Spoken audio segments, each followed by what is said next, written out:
दोस्तों हमारे चैनल दर्पण ज्ञान सागर में आप सभी का स्वागत है। मित्रों, एक बार भगवान शिव और पार्वती कैलाश पर्वत पर टहल रहे थे तो माता पार्वती बोली, प्रभु यदि आपकी आज्ञा हो तो मैं आपसे एक प्रश्न पूछना चाहती हूँ।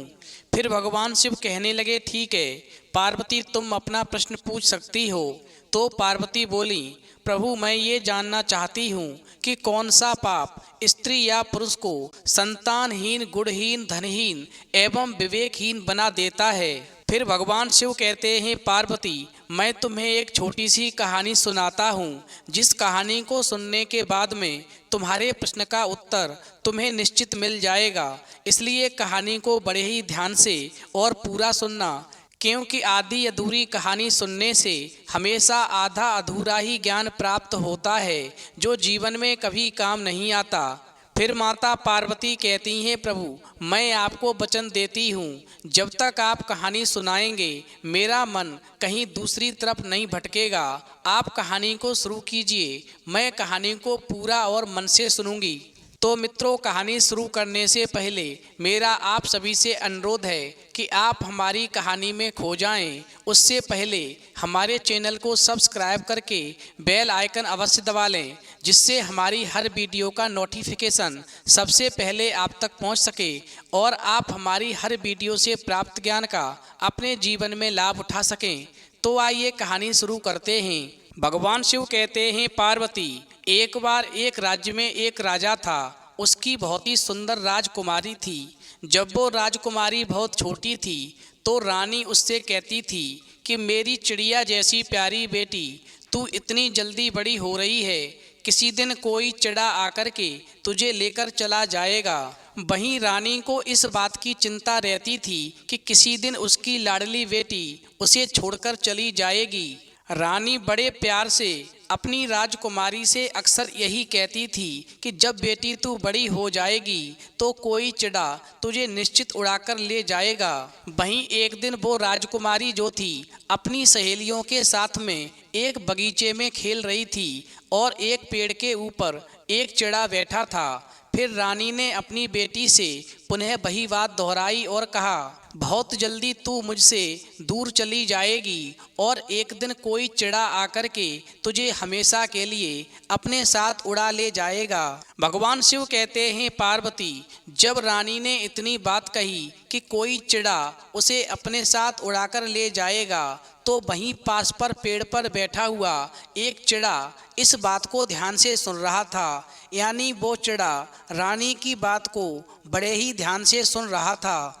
समय धीरे धीरे गुजरता गया, मगर वो चिड़ा रोजाना उसी बगीचे में आकर के उसी पेड़ पर बैठ जाया करता था, जिस बगीचे में वो राजकुमारी अपनी सहेलियों के साथ खेलने के लिए रोजाना आया करती थी। और फिर रानी पीछे से आकर के रोजाना अपनी राजकुमारी से यही बात कहती थी कि बेटी तू इतनी जल्दी बड़ी हो रही है, तू इतनी सुंदर है कि एक दिन कोई चिड़ा आकर के तेरे साथ विवाह रचाएगा और तुझे अपने साथ में उड़ाकर ले जाएगा। भगवान शिव कहते हैं, पार्वती इस प्रकार रानी की बात को वो चिड़ा जो था पेड़ पर बैठ कर के बड़े ही प्यार से ध्यान मग्न होकर के रोजाना सुना करता था कि जब राजकुमारी बड़ी हो जाएगी तो एक दिन चिड़ा आकर के उसके साथ विवाह करेगा और उड़ाकर ले जाएगा।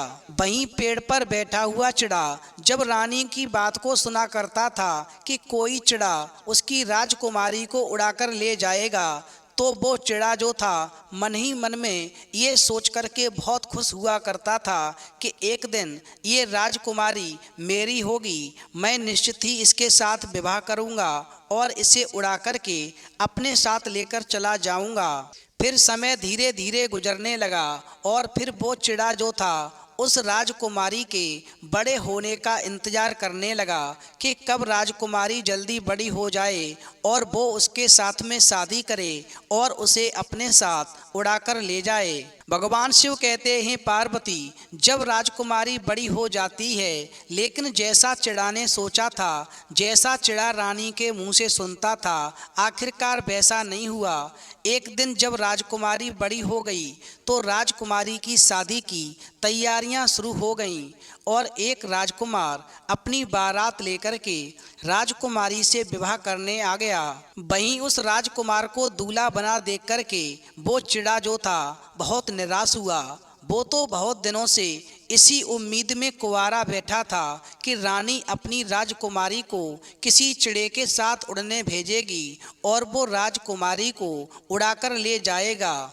फिर तो राजकुमारी की शादी एक राजकुमार के साथ होती देख करके उस चिड़े का दिल टूट गया और वो चिड़ा जो था सीधा राजा के पास गया और उसे अपनी व्यथा सुनाई। हे राजन, आपकी रानी रोजाना बगीचे में जाकर कहती थी कि बेटी तू जल्दी बड़ी हो रही है, एक दिन कोई चिड़ा आकर के तुझे शादी करेगा और तुझे उड़ाकर ले जाएगा। तुम्हारी रानी ने मुझे धोखे में रखा है। मैं आज तक कुंवारा रहा, मैंने किसी के साथ शादी नहीं की और मैं ये सोचता रहा कि कब राजकुमारी जल्दी बड़ी हो जाए और मैं उसे अपने साथ उड़ाकर ले जाऊं। भगवान शिव कहते हैं, पार्वती, वहीं राजा जो था उस चिड़े की बात को सुनकर के बहुत ही जोर जोर से हंसने लगा। फिर उसने अपनी रानी को बुलाया और पूछा, क्या सही में रानी तुम कहती थी कि कोई चिड़ा राजकुमारी को उड़ाकर ले जाएगा? तो इस पर रानी ने कहा कि वो तो प्यार में ऐसे ही अपनी बेटी से कहा करती थी और उसका मतलब ये बिल्कुल नहीं था कि सचमुच का कोई चिड़ा उसकी बेटी को लेकर जाएगा। भगवान शिव कहते हैं, पार्वती, मगर उस चिड़े के साथ में धोखा हो चुका था।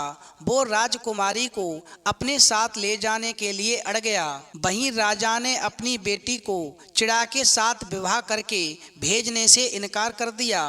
फिर तो राजा के मना करने के बाद में चिड़ा जो था अपने साथ हुए धोखे को बर्दाश्त नहीं कर पाया और फिर चिड़ा जो था उड़ कर के एक दूर जंगल में पहुंच गया।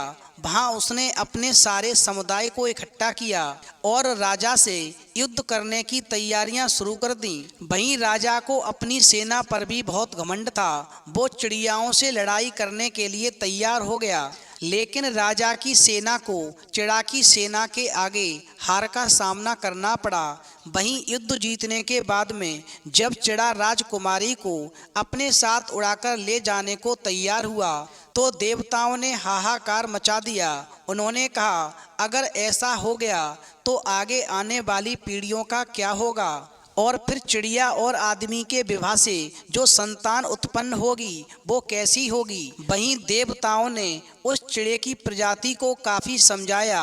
काफ़ी समझाने के बाद में चिड़िया की प्रजाति ये मान गई कि राजकुमारी को अपने साथ ले जाने में उनकी भलाई नहीं है, क्योंकि उन दोनों के द्वारा जो संतान उत्पन्न होगी वो अद्भुत प्रकार की होगी। इससे समुदाय भी खराब हो जाएगा। वहीं इन सब बातों को सुनकर के चिड़ा इस बात पर राजी हो गया कि अब वो राजकुमारी से शादी नहीं करेगा। वो राजकुमारी से शादी के लिए बिल्कुल भी जिद नहीं करेगा, लेकिन कि रानी को अपने गलत वचनों और मुझे धोखे में रखने की सज़ा जरूर मिलनी चाहिए। तो राजकुमारी ने कहा, मेरी सज़ा क्या होगी?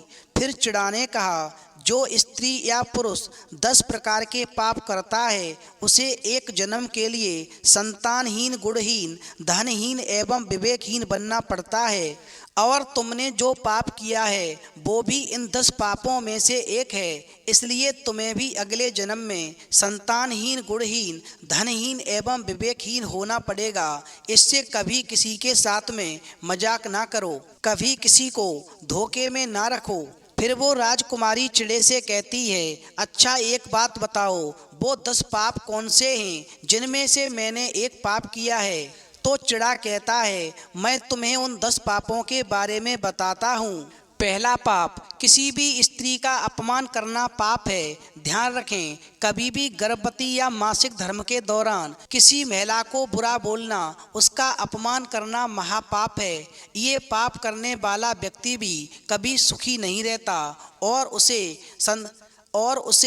एक जन्म के लिए संतानहीन, गुणहीन, धनहीन एवं विवेकहीन होना पड़ता है। दूसरा पाप, दूसरों का धन पाने की इच्छा करना भी महापाप कहलाता है।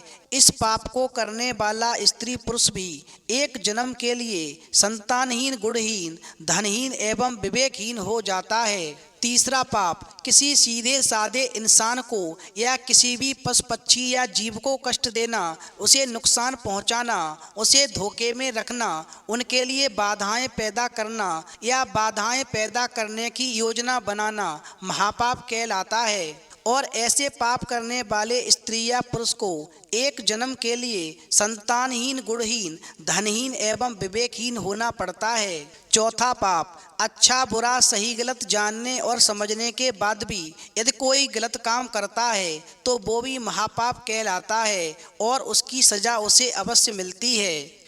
पांचवा पाप, पराई स्त्री पुरुष पर बुरी नज़र रखना या उन्हें पाने की कोशिश करना या उनके बारे में गलत सोचना भी महापाप कहलाता है।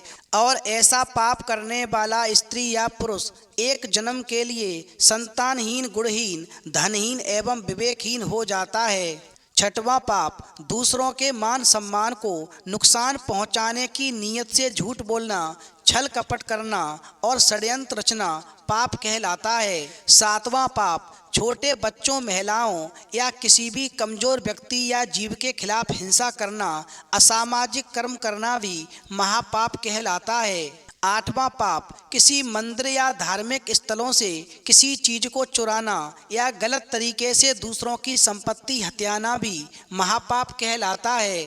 नवां पाप, गुरु, माता पिता, पत्नी या पूर्वजों का अपमान करने वाला भी महापापी होता है और उसे एक जन्म के लिए संतानहीन, गुणहीन, धनहीन एवं विवेकहीन होना पड़ता है। अंत में चिड़ा कहता है, राजकुमारी, अब मैं तुम्हें 10वें पाप के बारे में बताता हूँ। जो स्त्री पुरुष नशा करता है या दान की हुई चीज़ें या धन वापस लेता है वो भी महापाप कहलाता है।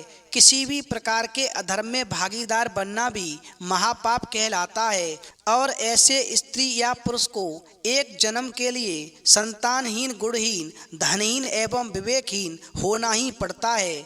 इसलिए हर स्त्री या पुरुष को इन 10 पापों से हमेशा बचना चाहिए और अपने जीवन को सुखमय बिताना चाहिए। भगवान शिव कहते हैं, पार्वती, इस रानी ने भी इन 10 पापों में से एक पाप किया और फिर इसी पाप की वजह से अगले जन्म में चिड़ा को धोखे में रखने एवं अपने गलत वचनों के लिए संतानहीन, गुणहीन, धनहीन एवं विवेकहीन होना पड़ा। इसलिए कभी भी स्त्री या पुरुष को इन 10 पापों से हमेशा बचना चाहिए। तो मित्रों, यदि आपको वीडियो पसंद आई हो तो प्लीज़ आप हमारे चैनल को सब्सक्राइब करें और भगवान शिव और पार्वती के लिए एक लाइक करना न भूलें।